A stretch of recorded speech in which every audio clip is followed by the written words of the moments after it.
BRS కు వరుసగా ఎదురు దెబ్బలు తగులుతున్నాయి. ఈసారి లోక్సభ ఎన్నికల్లో బీఆర్ఎస్ నుంచి దాదాపుగా కొత్తవారే బరిలోకి దిగే పరిస్థితి కనిపిస్తోంది. ఒకరిద్దరు సిట్టింగులు మినహా మిగతా చోట్ల మాజీ మంత్రులు, మాజీ ఎమ్మెల్యేలు, కొత్త నేతలు పోటీ చేసే అవకాశం ఉందని పార్టీ వర్గాలు చెబుతున్నాయి. కొందరు సిట్టింగ్ ఎంపీలు పార్టీని వీడటం, మరికొందరికి పోటీగా దూరంగా ఉండటమే దీనికి కారణమని అంటున్నాయి. లోక్సభలో బీఆర్ఎస్ కు 9 మంది సిట్టింగ్ ఎంపీలు ఉండగా అందులో 3 పార్టీని వీడారు.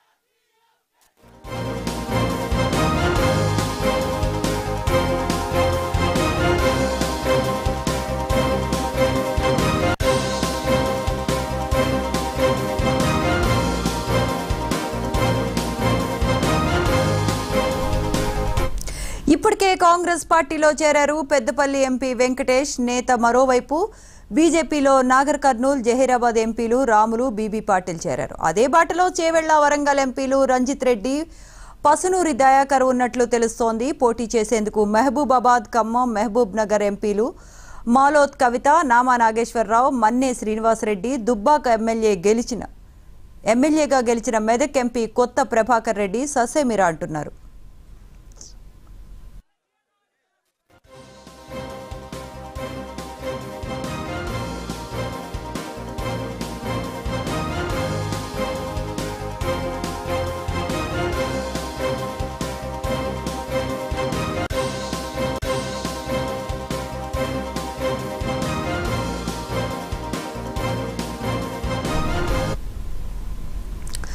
బీఆర్ఎస్ కు వరుసగా ఎదురు దెబ్బలు తగులుతున్నాయి. ఈసారి లోక్సభ ఎన్నికల్లో బీఆర్ఎస్ నుంచి దాదాపుగా కొత్తవారే బరిలోకి దిగే పరిస్థితి కనిపిస్తోంది.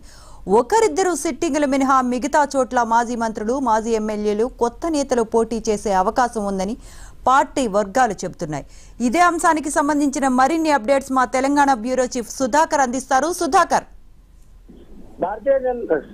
తెలంగాణ రాష్ట్రంలో వరుసగా ఎదురు దెబ్బలు తగులుతున్నాయి. సిట్టింగ్ ఎంపీలు ఇప్పటికే 3 ఆ పార్టీని వీడి బయటికి వెళ్లారు. ఒకరు బీజేపీ వెంకటేష్ నేత, పెద్దపల్లి ఎంపీ, సిట్టింగ్ ఎంపీగా ఉన్న వెంకటేష్ నేత, ఆయన కాంగ్రెస్ పార్టీలో చేరగా, బీబీ పాటిల్ జహీరాబాద్ ఎంపీ, అదేవిధంగా మరొక ఎంపీ, ఈ ఇద్దరు కూడా ఇప్పటికే భారతీయ జనతా పార్టీలో చేరారు. నాగర్ కర్నూలు ఎంపీ రాములు భారతీయ జనతా పార్టీలో చేరారు. నాగర్ కర్నూలు ఎంపీ కుమారుడు భరత్ కి భారతీయ జనతా పార్టీ అభ్యర్థిత్వం ఖరారు చేసింది. అదేవిధంగా జహీరాబాద్ లో బీబీ పాటిల్ కూడా అభ్యర్థిత్వం ఖరారు చేసింది. దీంతో 2019లో జరిగిన పార్లమెంట్ ఎన్నికల్లో 9 మంది ఎంపీలను టీఆర్ఎస్ పార్టీ అప్పట్లో గెలుచుకుంది. అందులో 3 వేరు వేరు పార్టీలకు వెళ్లిపోయారు. మరో 3 కూడా పార్టీ మారేందుకు సిద్ధమవుతున్నట్టుగా తెలిసింది. చేవెళ్ల ఎంపీగా ఉన్న రంజిత్ రెడ్డి పార్టీ మారేందుకు సిద్ధమయ్యారు. కానీ భారతీయ జనతా పార్టీ అక్కడ కొండ విశ్వేశ్వర రెడ్డిని అభ్యర్థిగా ప్రకటించింది. దీంతో చేవెళ్ల ప్రస్తుతం బీజేపీలో ఖాళీ లేదు కాబట్టి ఆయన కాంగ్రెస్ లోకి వెళ్లారా లేదా అనే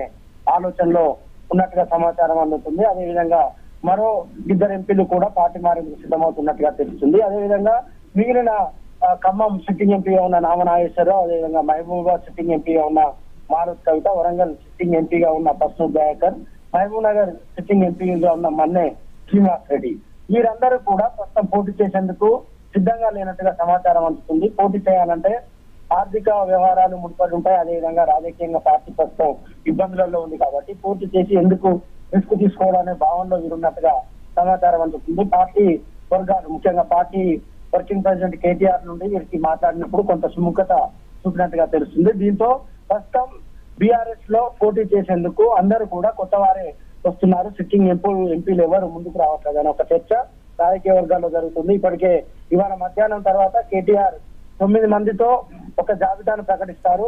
ఎంపీల జాబితాను తెలంగాణ భవన్ లో అని సమాచారం అందుతుంది. అందులో కరీంనగర్ నుంచి బోయినపల్లి వినోద్ కుమార్, అదేవిధంగా పెద్దపల్లి నుంచి కొప్పుల ఈశ్వర్, ఇట్లా కొంతమందిని ఎంపిక చేసే అవకాశం కనిపిస్తుంది. మహబూబ్ నగర్ నుంచి మాజీ మంత్రి శ్రీనివాస్ గౌడ్, లేదంటే మాజీ ఎమ్మెల్యేగా ఉన్న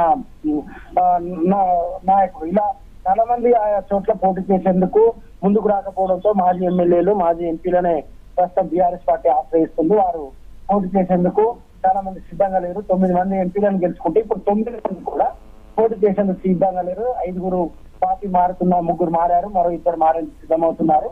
మిగతా 4 పోటీ చేసేందుకు సిద్ధంగా లేరు. దీంతో రాజకీయ వర్గాల్లో బీఆర్ఎస్ పైన ఒక రకమైన చర్చ జరుగుతుంది.